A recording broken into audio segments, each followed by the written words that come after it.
Hello दोस्तों, मैं विवेक मिश्रा स्वागत करता हूं आपका एक बार फिर से अपने यूट्यूब चैनल पेपरलेस नॉलेज में। आज है 10 अक्टूबर और 10 अक्टूबर से जो भी करंट अफेयर्स या जीके के क्वेश्चंस बनेंगे वो सारे हम लोग इस वीडियो में कवर करेंगे।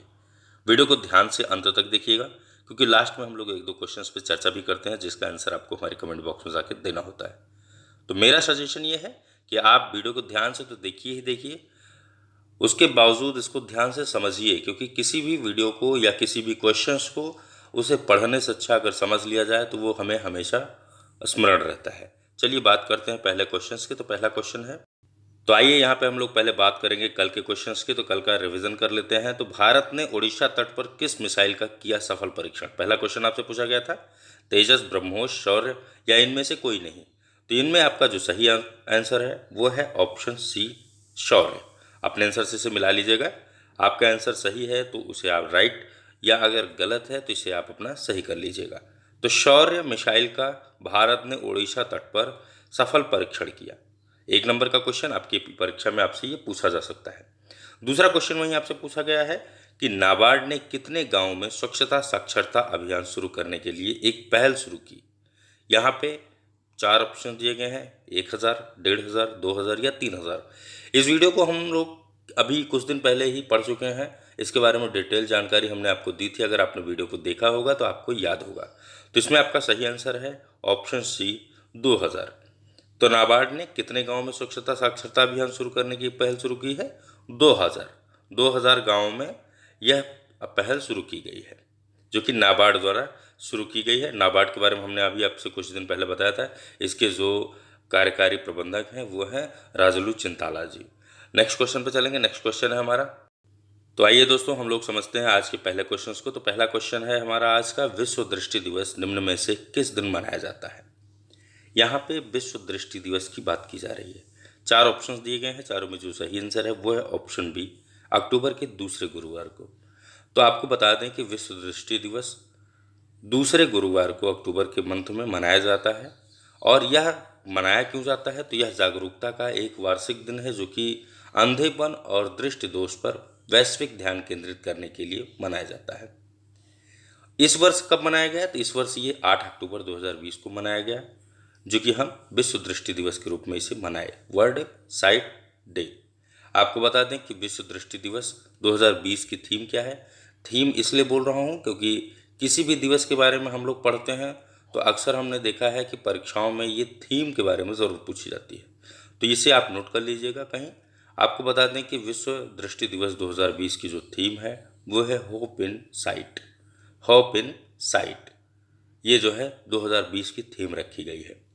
और WHO के अनुसार दुनिया भर में 1 बिलियन लोग दृष्टि दोष से पीड़ित हैं। कितने लोग? 1 बिलियन, 1 बिलियन लोग जो है वो दृष्टि दोष से पीड़ित हैं, ये WHO के अकॉर्डिंग। तो यहाँ पे सही आंसर है ऑप्शन बी, अक्टूबर के दूसरे गुरुवार को हम विश्व दृष्टि दिवस मनाते हैं। नेक्स्ट क्वेश्चन पे चलेंगे। नेक्स्ट क्वेश्चन हमारा दूसरा क्वेश्चन है कि हाल ही में किस राज्य के मुख्यमंत्री ने किसान रथ मोबाइल ऐप को लॉन्च किया? यहाँ पे किसान रथ मोबाइल एक ऐप है जिसे किस राज्य के मुख्यमंत्री द्वारा लॉन्च किया गया है? तो यहाँ पे सही आंसर है ऑप्शन बी, असम। असम के मुख्यमंत्री कौन है? सर्बानंद सोनोवाल। तो सोनोवाल जी ने अपने राज्य में आयोजित एक कार्यक्रम में क्रेता विक्रेता नेटवर्क को बढ़ावा देकर कृषि उत्पादों की समय पर बिक्री की सुविधा के लिए यह ऐप लॉन्च किया है जिसे हम किसान रथ मोबाइल ऐप के नाम से जानते हैं। आपको बता दें कि उनके अनुसार, मतलब किसके? मुख्यमंत्री जी के अनुसार इस ऐप को किसानों के मतलब असम के किसानों के लिए देश भर में उनकी उपज का अधिकतम लाभ प्राप्त करने के लिए, कृषि व्यवसाय को बढ़ावा देने के लिए यह एक नया वाहन होगा। उन्होंने कहा कि यह एक नया वाहन होगा जो कि किसानों की कृषि व्यवसाय को बढ़ावा देने के लिए ये उनको लाभकारी प्राप्त होगा।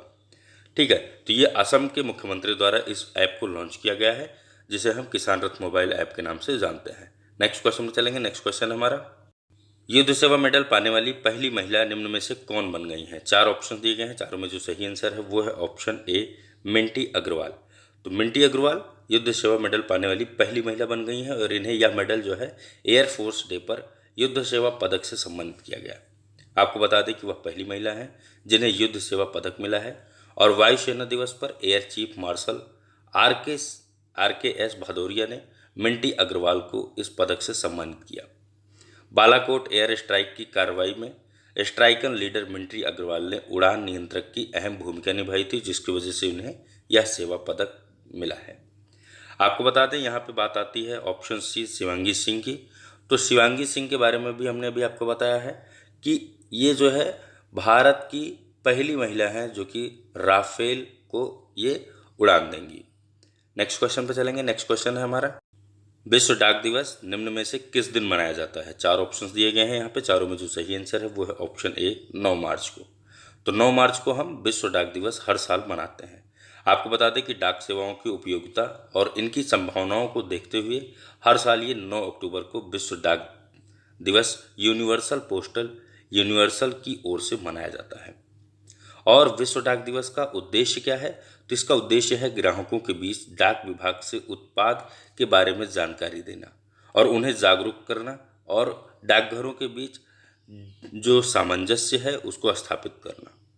आपको बता दें कि विश्व डाक दिवस का इतिहास 1840 से शुरू होता है, जो कि ब्रिटेन में सर रायलैंड हिक एक नई व्यवस्था को शुरू किया था, जिसने पत्र तैयार किए जाते थे, जिसमें जो है क्या होते थे, पत्र तैयार किए जाते थे। और उन्होंने यही नियम बनाया कि स्थानीय सेवा के विशेष वजन के लिए एक यह तय शुल्क लगेगा, जिसके तहत जो है लोगों के बीच में पत्र वितरित किया जा सके। तो ये जो है हम हर वर्ष 9 मार्च को मनाते हैं। नेक्स्ट क्वेश्चन पे चलेंगे। नेक्स्ट क्वेश्चन है हमारा, विश्व बैंक ने चालू वित्त वर्ष में सकल घरेलू उत्पाद जीडीपी मतलब ग्रास डोमेस्टिक प्रोडक्ट में निम्न में से कितने प्रतिशत गिरावट का पूर्वानुमान लगाया है? 4 ऑप्शंस दिए गए हैं यहाँ पे, चारों में जो सही आंसर है वो है ऑप्शन सी 9.6%। आपको बता दें कि विश्व बैंक ने चालू वित्त वर्ष में सकल घरेलू उत्पाद जीडीपी में 9.6% गिरावट का पूर्वानुमान लगाया है। और विश्व बैंक ने यह भी कहा है कि भारत की आर्थिक स्थिति इससे पहले की किसी भी समय की तुलना में काफ़ी खराब है। और उसमें जो है विश्व बैंक द्वारा ये भी कही गई बात कि उसने जो है जैसे कि कोरोना वायरस महामारी के कारण कंपनियों व लोगों को आर्थिक झटके लगे हैं, जिससे महामारी के प्रसार को थामने के लिए देश भर में लगाए गए लॉकडाउन का भी ये प्रतिकूल असर पड़ा है, जिसकी वजह से उसने 9.6% गिरावट का पूर्वानुमान लगाया है। किसने? विश्व बैंक ने। नेक्स्ट क्वेश्चन पे चलेंगे। नेक्स्ट क्वेश्चन है हमारा, भारतीय रिजर्व बैंक ने जम्मू कश्मीर बैंक के चेयरमैन और प्रबंध निदेशक, जिसे हम सीएमडी से जानते हैं, आर.के. छिब्बर का कार्यकाल कितने महीने के लिए बढ़ा दिया है? यहाँ पे 4 ऑप्शंस दिए गए हैं, चारों में जो सही आंसर है वो है ऑप्शन ए 6 महीने के लिए। तो 6 महीने के लिए भारतीय रिजर्व बैंक ने जम्मू कश्मीर बैंक के चेयरमैन और प्रबंध निदेशक आर.के. छिब्बर का कार्यकाल बढ़ाया है। आपको बता दें कि भारतीय रिजर्व बैंक ने यह कार्यकाल 10 अक्टूबर 2020 से 6 महीने या नए प्रबंध निदेशक और सीईओ की नियुक्ति होने तक जो भी पहले हो उसके लिए जो है बढ़ा दिया है। रिजर्व बैंक ने जून 2019 में जम्मू कश्मीर बैंक के अंतरिम चेयरमैन और प्रबंध निदेशक के रूप में आर.के. छिब्बर को नियुक्त किए जाने की मंजूरी दी थी। कब दी थी? जून 2019 में। नेक्स्ट क्वेश्चन पे चलेंगे। नेक्स्ट क्वेश्चन है हमारा, फोर्ब्स की तरफ से जारी रैंकिंग में कौन लगातार 13वें साल भारत के सबसे अमीर लोगों की सूची में पहला स्थान पर बरकरार है या पहले स्थान पर है? 4 ऑप्शंस दिए गए हैं यहाँ पे, चारों में जो सही आंसर है वो है मुकेश अंबानी। ऑप्शन डी यहाँ पे सही होगा। आपको बता दें कि फोर्ब्स ने साल 2020 के टॉप 100 सबसे अमीर भारतीयों की लिस्ट जारी कर दी है और पहले नंबर पर रिलायंस इंडस्ट्रीज के चेयरमैन मुकेश अंबानी का नाम शामिल है।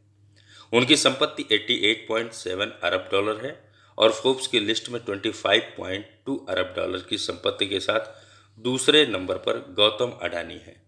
तीसरे नंबर पर शिव नाडार का नाम आता है। इनकी संपत्ति 20.4 अरब डॉलर है। तो शिव नाडार जो कि तीसरे स्थान पर, गौतम अडानी दूसरे स्थान पर और मुकेश अंबानी पहले स्थान पर काबिज है।